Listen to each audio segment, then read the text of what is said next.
अस्सलाम वालेकुम, कैसे हैं आप सब। तो आज हम स्टार्ट करने जा रहे हैं एक्सरसाइज 9A का क्वेश्चन नंबर 5। तो मेरे पास ये बुक 2 है जिसको हम D2 भी बोलते हैं और उसका ये अपडेटेड 7th एडिशन यानी न्यू एडिशन मेरे पास मौजूद है। तो इस न्यू एडिशन का ये चैप्टर नंबर 9 चल रहा है। मैंने इस चैप्टर के नेम से एक सेपरेट प्लेलिस्ट बनाई हुई है, उसका लिंक भी नीचे डिस्क्रिप्शन में दिया हुआ है ताकि आपको इस चैप्टर से रिलेटेड तमाम सोल्यूशंस एक ही जगह पर आसानी से इसी प्लेलिस्ट में मिल सकें। इसके अलावा आपको डिस्क्रिप्शन में मेरे सोशल अकाउंट्स के लिंक यानी मेरी फेसबुक प्रोफाइल और मेरे इंस्टाग्राम प्रोफाइल का लिंक भी मिल जाएगा। आप इन्हीं अकाउंट्स के थ्रू अपने क्वेश्चंस को, सजेशंस को मुझ तक भी पहुंचा सकते हैं। तो आइए स्टार्ट कर लेते हैं क्वेश्चन नंबर 5 को। मैंने इसकी स्टेटमेंट को नीचे नोट डाउन कर लिया है, वहीं से हम इसको रीड करेंगे, समझेंगे और इसका सोल्यूशन करेंगे। तो आइए स्टार्ट लेते हैं। तो अब आपको सामने स्क्रीन पर क्वेश्चन नंबर 5 की स्टेटमेंट लिखी हुई नजर आ रही है। मैं इसको रीड करने जा रहा हूं। यहां पे लिखा हुआ है a car arrived at a town eight 15 hours and 6 minute. तो आपको एक कार के बारे में इंफॉर्मेशन बताई जा रही है कि एक कार है जो कि किसी टाउन पर पहुंची है इस टाइम के ऊपर, और ये टाइम कितना है, ये है 15 आवर्स एंड 6 मिनट और इस टाइम को 24 ओवर क्लॉक नोटेशन में रिप्रेजेंट किया गया है। तो ये जो टाइम है जिस पे ये कार पहुंची है किसी टाउन पे, इसको हम बोलेंगे arrival time of that car. तो बेसिकली आपको अराइवल टाइम बता दिया गया है। आगे आप रीड करें तो लिखा हुआ है after travelling for 4 whole 1 over 4 hours. वो कहने इस कार को इस टाउन पर पहुंचने तक के लिए जो टाइम लगा है वो आगे आपको इस मिक्स फ्रैक्शन में बताया गया है, जिसको आप रीड कर सकते हैं 4 होल 1/4 आवर्स। अब याद रखिएगा ये जो मिक्स फ्रैक्शन में इस तरह टाइम लिखा हुआ नजर आता है, इसमें जो ये स्टार्ट में आपके पास होल नंबर नजर आ रहा है इसको हम बोलते हैं होल पार्ट। ये होता है हमारा होल पार्ट। तो ये जो होल पार्ट होता है ये कंप्लीट आवर्स को रिप्रेजेंट कर रहा होता है, यानी यहाँ पे 4 लिखा हुआ है तो 4 कंप्लीट आवर्स तो लगे ही लगे हैं। और आगे जो ये फ्रैक्शनल पार्ट होता है 1/4, ये आवर्स के कुछ सेक्शन को, कुछ हिस्से को रिप्रेजेंट कर रहा होता है। 1/4 का मतलब है एक कंप्लीट आवर का 1/4 पार्ट या 1/4 पार्ट भी आप इसको कह सकते हैं। तो आप इसको 60 से मल्टीप्लाई करके निकाल सकते हैं कि ये एग्जैक्ट कितने मिनट्स बनते हैं। तो अगर आपको पता है कि फुल आवर में 60 मिनट्स होते हैं तो 1/4 आवर्स कितने टाइम को रिप्रेजेंट कर रहा होगा, 1/4 को मल्टीप्लाई बाय 60 करेंगे तो आपको टाइम पता चल जाएगा, जो भी हम नीचे करने भी वाले हैं। तो इस तरीके से अगर आप इस टाइम को अलग अलग करके लिख लेंगे आवर्स में और मिनट्स में, तो आपके लिए जो है चीज़ों को मैनेज करना, प्लस माइनस करना और भी आसान हो जाएगा। तो यहाँ तक अगर आप देखें तो आपको इस कार का अराइवल टाइम भी बताया गया है जो कि 15 आवर्स 6 मिनट है, और इस कार को जितना टाइम लगा है ट्रैवलिंग में जो कि जर्नी टाइम कहलाता है वो भी आपको इस मिक्स फ्रैक्शन के जरिए बता दिया गया है, जो कि है 4 होल 1/4 आवर्स। आगे आप रीड करें तो लिखा हुआ है find the time the car started the journey. तो आपसे पूछा जा रहा है कि वो टाइम निकाल कर बताएं कि जब इस कार ने अपनी जर्नी को स्टार्ट किया था। तो वो टाइम जब जर्नी स्टार्ट होती है उसको हम बोलते हैं डिपार्चर टाइम। तो बेसिकली आपको डिपार्चर टाइम रिक्वायर्ड है इस केस के अंदर, यानी अराइवल टाइम भी बताया हुआ है, ट्रैवलिंग का मतलब है यहाँ पर जर्नी टाइम भी आपको बताया गया है, आपने जस्ट डिपार्चर टाइम को फाइंड आउट करके दिखाना है। तो सबसे पहले हम क्या करेंगे, हम अपना गिवन डेटा यहाँ पर लिख लेंगे। तो हमें कार का अराइवल टाइम पता है तो इसलिए हम यहाँ पे लिखेंगे अराइवल टाइम।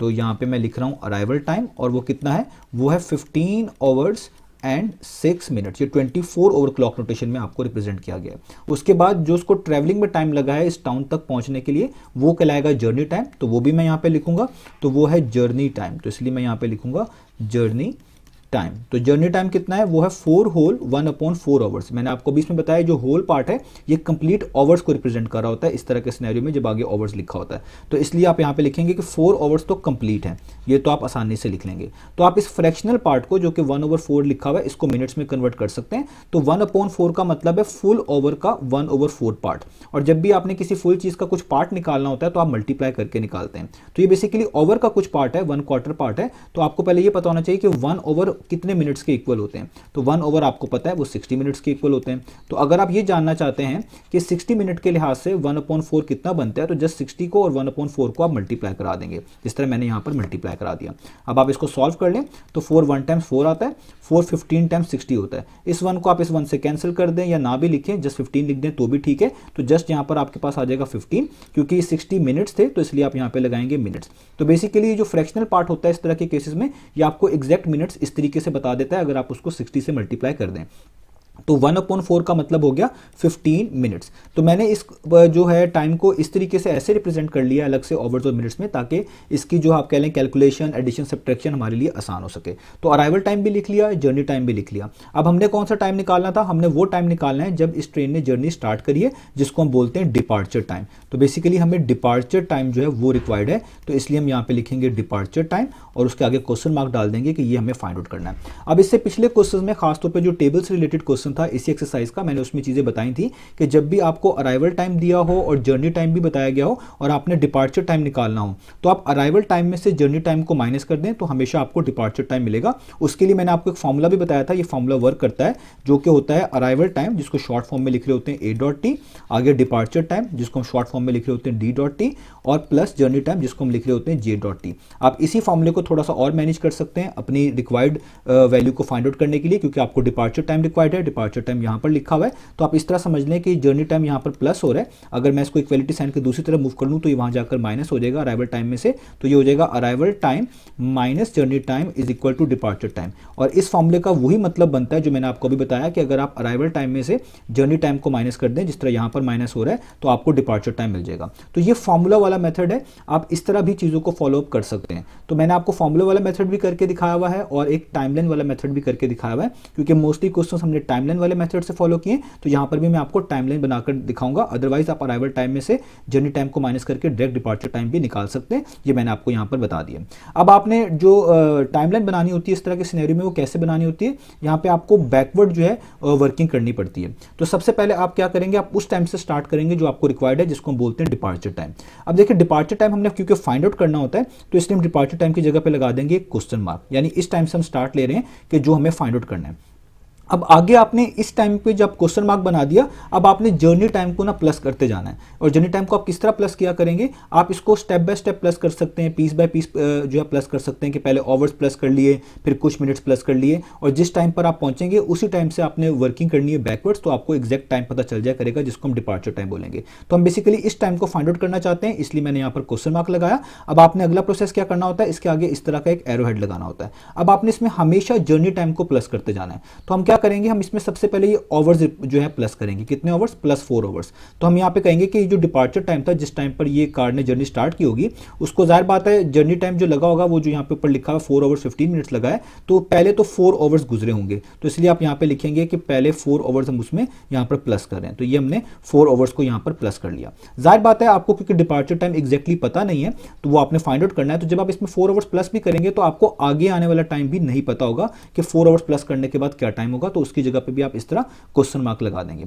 अब देखिए जब 4 आवर्स आपके पास गुजर गए, इसके बाद आपके पास क्या बच गए यहाँ पर जर्नी टाइम में, जस्ट 15 मिनट्स। तो अब आपने 15 मिनट्स को पूरा करना है। अब आपने कहना है कि एक और यहाँ पर एरो हेड लगाएं और आप कहेंगे कि जी अब 15 मिनट्स भी गुजरे होंगे, यहाँ पे आप लिखें 15 मिनट्स। तो 15 मिनट्स भी गुजरे होंगे, तो जाहिर बात है कोई और नया टाइम आया होगा, और वो टाइम इस बार आपको पता होगा, क्योंकि वो टाइम कहलाएगा अराइवल टाइम। क्योंकि जर्नी टाइम का मतलब ही ये है कि इतने टाइम के बाद आप अपनी डेस्टिनेशन पर पहुंच चुके हैं, यानी अराइवल टाइम आ चुका है। तो जब 4 आवर्स कंप्लीट हो गए, 15 मिनट्स कंप्लीट हो गए, तो जर्नी टाइम पूरा हो गया। इसका मतलब अब आप अराइवल टाइम पे पहुंचे होंगे, यानी आप डेस्टिनेशन पर पहुंच गए। तो अब आप यहाँ पर लिखेंगे अराइवल टाइम, जो कि आपको ऊपर पहले से गिवन है, जो कि है 15 आवर्स एंड 6 मिनट। अब आपने चीजें इस तरह लिख ली। अब आपने जस्ट बैकवर्ड जो है वर्किंग करनी है। अब आपने यहाँ से बैकवर्ड जाना है। तो देखिए यहाँ पर 15 और 6 यानी 15 आवर्स और 6 मिनट्स तो पहले से लिखे हैं। अब आपने स्टेप बाय स्टेप जो है इस सारे टाइम को माइनस करते जाना है, तो आपको ये वाला टाइम ऑटोमेटिकली पता चल जाएगा।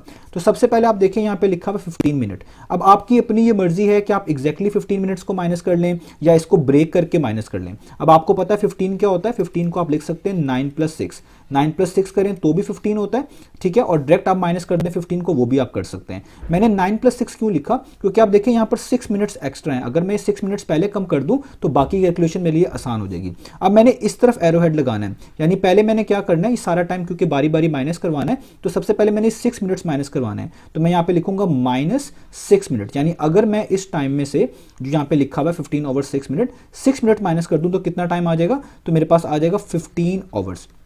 ये बड़ा आसान है, आप इसमें से 6 मिनट माइनस कर दें तो यहाँ पे आ जाएगा 15 आवर्स कंप्लीट। अब आप देखें आपने 15 मिनट्स में से 6 मिनट को यूज कर लिया, बाकी कितने बचे, 9 बचे। अब आपने इसी टाइम में से मजीद 9 मिनट्स माइनस करने हैं ताकि 15 मिनट्स पूरे के पूरे माइनस हो जाएं। तो अब आप फिर से इस तरीके से एरो हेड लगाएंगे। अब आप इस टाइम में से 9 मिनट्स माइनस करेंगे, तो ये 15 आवर्स है, 15 आवर्स में से 9 मिनट्स माइनस करेंगे तो आपके पास आ जाएगा 14 आवर्स एंड 51 मिनट्स। और ये कैसे कर सकते हैं यहाँ पे भी आप करके देख लें। यहाँ पे आप लिखें 15 आवर्स और 0 मिनट्स, ये आवर्स का सेक्शन है, ये आपके पास मिनट्स का सेक्शन है। आप इसमें से माइनस कितने कर रहे हैं, जस्ट 9 मिनट्स। यहाँ पे मैं लिख भी देता हूँ 9 मिनट्स हम जस्ट माइनस कर रहे हैं। तो 9 मिनट्स को मिनट्स में माइनस किया जाता है, तो आप यहाँ पे लिखेंगे 09। 9 को मिनट्स में से माइनस करते हैं, आवर्स को आवर्स में से।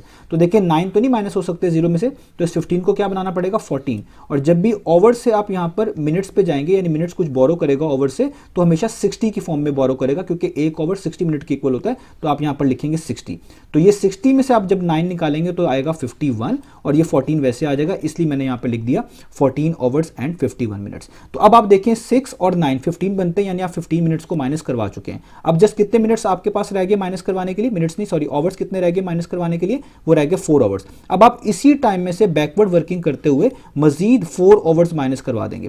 तो देखें आवर्स ने आवर्स में से माइनस होना है, यानी इसी टाइम के नीचे अगर मैं लिख दूं कि अब हमने 4 आवर्स माइनस करवाने, तो आवर्स वाले सेक्शन में इस तरह 4 लिखूंगा और इसको माइनस करवा दूंगा। तो 14 माइनस 4 कितना होता है, वो होता है 10 आवर्स हो जाएंगे। बाकी कॉलन का सिंबल वैसे ही आ जाएगा, मिनट्स में तो कोई चेंजेस आनी नहीं है, तो इसलिए हो जाएगा 51। यानी आप इस क्वेश्चन मार्क वाले टाइम पे पहुंच जाएंगे कि 10 ओवर 51 मिनट्स बनते हैं। इसका मतलब कि जब इस कार ने जर्नी स्टार्ट करी थी तो उस टाइम 10 ओवर्स 51 मिनट्स हो रहे थे। तो इस तरह आप बैकवर्ड वर्किंग से बता सकते हैं कि टोटल टाइम कितना लगा है,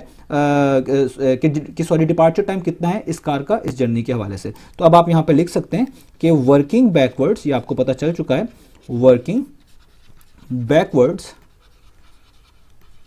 द डिपार्चर टाइम। ये डिपार्चर टाइम बेसिकली आपने फाइंड आउट किया है, तो आप यहां पे लिखेंगे departure time of a car is, वो कितना है, वो है 10 hours and 15 minutes, 10 hours and 15 minutes. तो कभी कभार इसी टाइम को इस तरह भी लिखा जा रहा होता है 10 आवर्स 15 मिनट्स, और बीच में कॉलन यूज नहीं कर रहे होते। पुराने एडिशन में इस तरह चीज़ों को लिखा जाता था। ये बेसिकली मिलिट्री टाइम इसको कहते हैं। तो आपकी बुक इस बार जो ये नई एडिशन आया है इसमें कॉलन्स वाली नोटेशन यूज़ की जा रही है, तो इसलिए आप इस तरह लिख लें या इस तरह लिख लें, दोनों की बात ठीक है। तो ये आपने वो टाइम निकाल लिया। तो इस तरीके से जब भी आपको जर्नी टाइम बताया गया हो, अराइवल टाइम बताया गया हो, तो आप इस तरह की टाइमलाइन बनाएंगे, और टाइमलाइन बनाने के बाद उसको बैकवर्ड वर्किंग करके माइनस करके उस टाइम तक पहुंच जाएंगे जिसको हम डिपार्चर टाइम बोला करेंगे। तो जितना टाइम यहां पर दिया होता है, ऊपर लिखा होता है जर्नी टाइम को, इसी को आपने स्टेप बाय स्टेप माइनस करवाना होता है। ये टोटली आप पर डिपेंड करता है कि आप किस तरह माइनस करवाते हैं। जितनी अपने लिए आसानी करेंगे उतनी जो है आप कह लें चीज़ों को प्लस माइनस करने में आसानी होगी। अगर मैं डायरेक्ट भी 15 माइनस करवा देता तो भी मेरे पास यही टाइम आता, लेकिन अगर मैंने स्टेप बाय स्टेप करवाया तो चीज़ें आसान हो गई। पहले 6 मिनट माइनस करवाया, फिर 9 मिनट्स माइनस करवाए, और उसके बाद ये 4 आवर्स साथ ही माइनस करवा दिए ताकि मुझे एग्जैक्ट डिपार्चर टाइम पता चल जाए। तो यहाँ पर ये क्वेश्चन खत्म हुआ। उम्मीद है आपको चीज़ें समझ आई होंगी। इंशाल्लाह नेक्स्ट वीडियो में मिलेंगे बाकी सॉल्यूशंस के साथ।